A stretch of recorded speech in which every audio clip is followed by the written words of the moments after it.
প্রিয় দর্শক আসসালামু আলাইকুম, সবাইকে স্বাগতম জানাচ্ছি টিএস রান্নাঘরে। আজকে ট্রেডিশনাল একটা রান্না করে দেখাবো আপনাদেরকে, লাউ পাতায় মলা মাছের পাতুরি।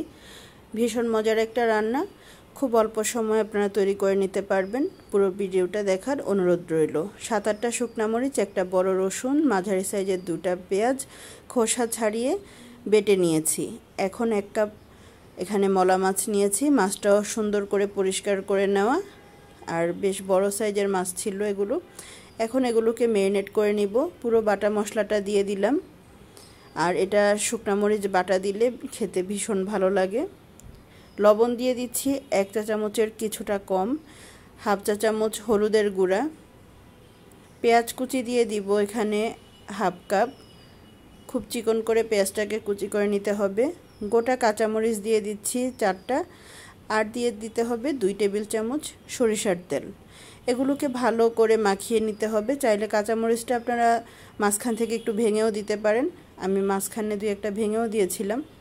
দেখেন খুব সুন্দর করে এভাবে মাখানো হয়ে গিয়েছে। এখন মাছটাকে সাইডে রেখে ধুয়ে রাখা পানি ঝরানো লাউ পাতা নিয়েছি। একদম ফ্রেশ দেখে লাউ পাতা নিতে হবে, আর পাতাটাকে এভাবে সুন্দর করে আঁশ ছাড়িয়ে নিতে হবে। আজকের রান্নায় শুধু পাতা লাগবে, ডগার কোনো প্রয়োজন নেই, তাই ডগাটাকে বাদ দিয়ে দিতে হবে। এভাবে সবগুলো পাতা আঁশ ছাড়ানো হয়ে গিয়েছে। আর খেয়াল রাখবেন পাতাতে যেন কোনো ফুটা না থাকে, আর যদি থাকেও সেগুলো মাঝখানে দিয়ে দিতে হবে। এখন এখানে পাতার মাঝখানে মাছগুলোকে দিয়ে দিচ্ছি। আমি কিভাবে পাতাটাকে পেঁচাচ্ছি আপনারা ভিডিওটা লক্ষ্য করলেই বুঝতে পারবেন। এটা কয়েকটা স্টেপে পাতা দিতে হবে, আর ছেঁড়া পাতাগুলো আগে বলেছি যদি থাকে তাহলে মাঝে দিয়ে দিবেন। আমারও 2-1টা পাতা ছেঁড়া ছিল, সেগুলো আমি মাঝে ঢুকিয়ে দিয়েছি। এবার এভাবে সাইড থেকে সুন্দর করে বোটে একটা সুতা দিয়ে পুটলির মতো বেঁধে নিতে হবে। আমি অফ ক্যামেরায় সুতা দিয়ে বেঁধে নিচ্ছি।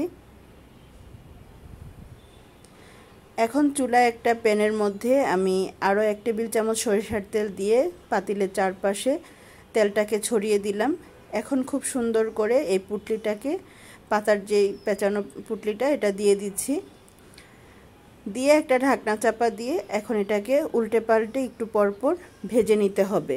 আমি প্রথম অবস্থায় 5 মিনিট পর ঢাকাটা উল্টিয়েছি, এবং এখানে দেখেন আপনারা পাতা কিন্তু পুড়ে যাচ্ছে না, আর আস্তে আস্তে পাতা থেকে মাছ থেকে পানি বের হবে, আর রান্নাটা এভাবেই হতে থাকবে। এটাকে 3-4 মিনিট পর পর উল্টে পাল্টে দিতে হবে। কোনো অবস্থাতেই যেন এটা পুড়ে না যায় ওই রকম খেয়াল রাখবেন। জাস্ট উপরের পাতাটা হালকা এরকম দাগ লাগবে, আর যখন রান্নাটা হয়ে যাবে দেখবেন পাতাটা একদম নরম হয়ে গেছে। এখন একটা প্লেটে উঠিয়ে আমি কেচি দিয়ে সুতাটা কেটে আগে সরিয়ে নিচ্ছি। সুতাটা সরানো হয়ে গেলে হাত দিয়ে এভাবে ছড়িয়ে দিচ্ছি। অনেক গরম, তাই আমি চামচের সাহায্যে সুন্দর করে পাতাটাকে ছড়িয়ে দিচ্ছি। এই যে দেখেন তৈরি হয়ে গেল ট্রেডিশনাল মজাদার মলা মাছের পাতুরি। আশা করি রেসিপিটি ভালো লেগেছে।